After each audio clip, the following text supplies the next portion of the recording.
My name is John Bailey. I head up an organization called Digital Learning Now. We're part of Governor Jeb Bush's Education Foundation, Excellence in Education. We do a lot of work with policymakers all around the country in terms of helping to free up the policy space to create room for innovation, to allow for things like the Florida Virtual School, to allow for the blended learning and competency-based learning that Heather talked about, to help unleash some of the creativity and potential of kids that we heard from Google, and also to really sort of explore next generation models of learning. Often, education technology is a little bit like Uber, right? Like Uber is sort of like disrupting the way we sort of do transportation in cities, but taxi commissions are blocking it. It's all these sort of bizarre people we've never even heard of before sort of blocking innovation. Very much the same thing in education. So we're going to have a very quick panel conversation for about 30 minutes, and then we'll turn it over to you for some question and answers. We'll also give a chance to ask questions, I think, for our other presenters as well. But I think what we'll do is just a short, because we're a little short in time, so I think what we'll do is I'll ask you a question. We'll just go down the line here, give a little bit, just introduce your name, your organization, and then the question to ask is, identify from your vantage point, what's the one best thing that Texas is doing to leverage distance learning opportunities, and what is the one thing Texas most needs to change? And then after that, we'll just have more of a conversation, but we'll start with you. Sure, my name is Michael Humphrey, and I'm with Edgenuity. We provide courses to over 15,000 schools and districts across the country, 400 school districts here in Texas. I think the most interesting thing that's been done is allowing the IMA funds to be derived from traditionally print textbooks to also being spent on hardware and software. Of all the presentations today, money drives this issue. So if you're able to do that, I think that's really been unique. The biggest challenge here is infrastructure, and truly delivering high-speed bandwidth and the content that you need to do that is it's difficult to do. So it needs to be more than the principal's office or the library or one lab. Excellent. And a quick clarification, IMA funds, for those who are watching on the webcast that don't know Texas funding. Those are the instructional materials allotment that's traditionally spent on was traditionally spent for years on textbooks. Excellent, great. Jack?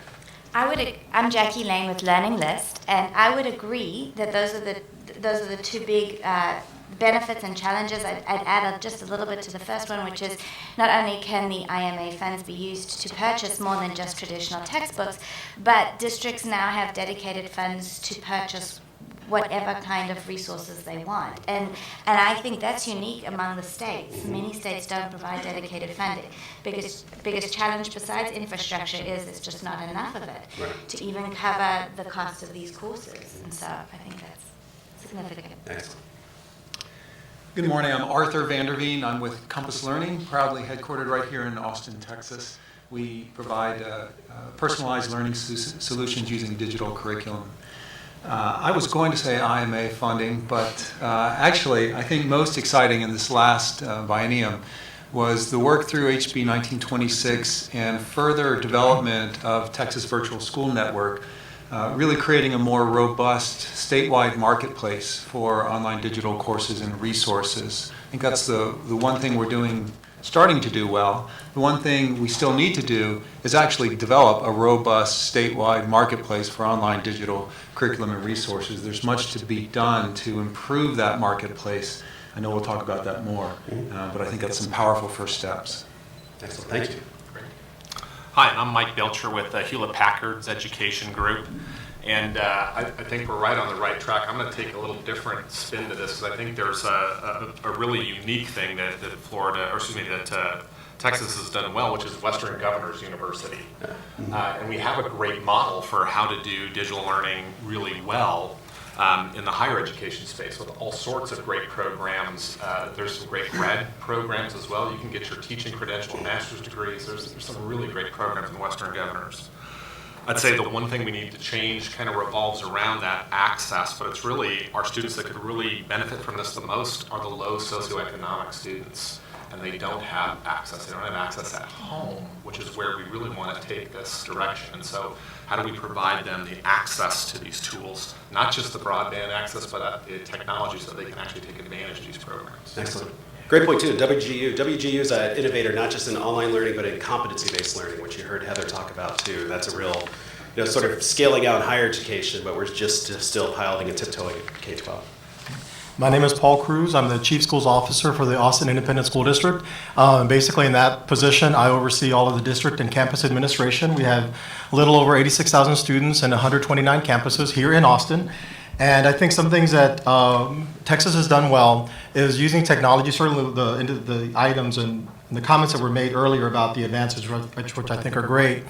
But I think also Texas looks at it, technology in ways or digital learning in ways to support kids who can advance faster than perhaps other students, but it also can provide some support for those students who need it. I think in Texas what we still need to do is look at learning time and for attendance credit, for mastery of learning, and not look at where are you at 9 o'clock or 9:30 or 10 o'clock during that day, and we're going to pay you for that, or did you stay in your classroom for 90 minutes?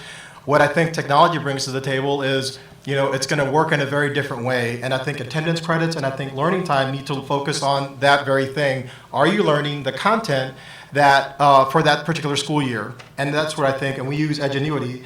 That acts as in other systems as well, but I think that supports our efforts to make sure kids are learning content and not at a certain place at a certain time every single day. Yes, my name is Larry Taylor. I'm a senator of State Senate District 11, representing Harris, Galveston, Brazoria counties.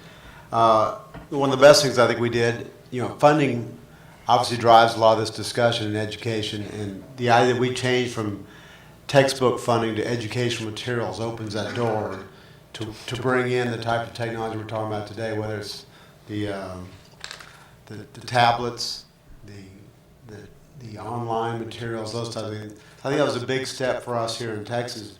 I think one of the things we have to do better, and our challenge really is frankly with education, folks in education, to change the mindset. We have some real leaders and innovators that are out there, and we have some that still want to fight for the status quo. And I can tell you from my own personal experience, being here when the computer age came into business, as a small business person, we did not like the idea of having to use the computers. We had a way we've been doing it for many, many years. We thought it was pretty good. But I dare say most of the folks who went through that same process in their business, no one would go back to what it was before.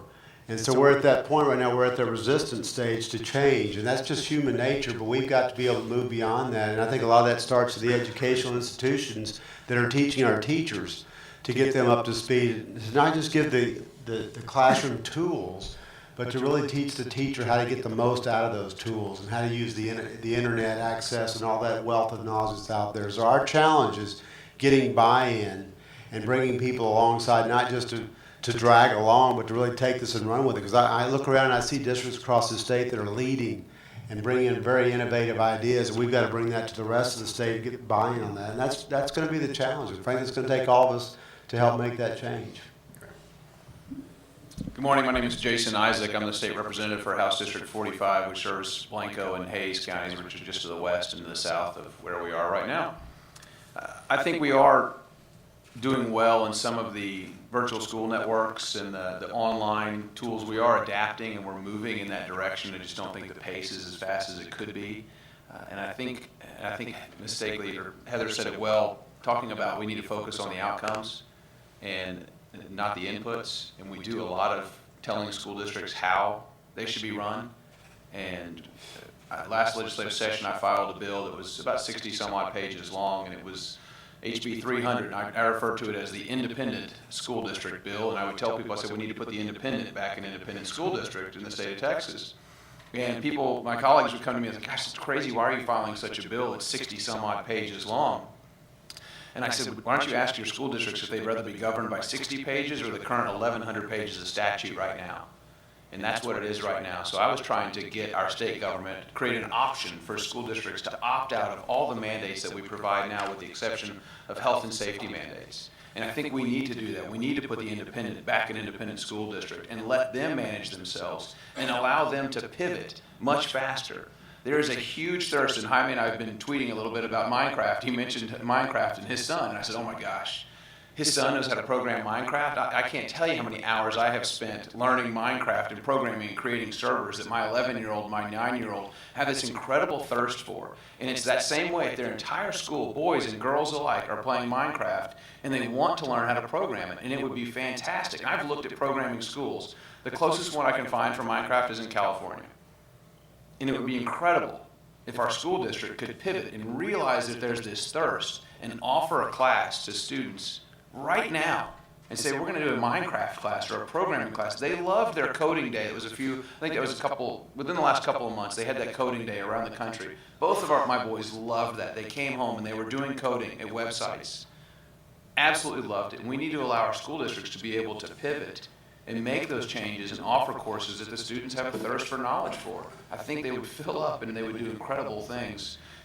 But also to encourage more thought and more development. And there's just such an incredible opportunity out there. But I think we need to get the state out of the way absolutely as much as possible and let the districts run themselves.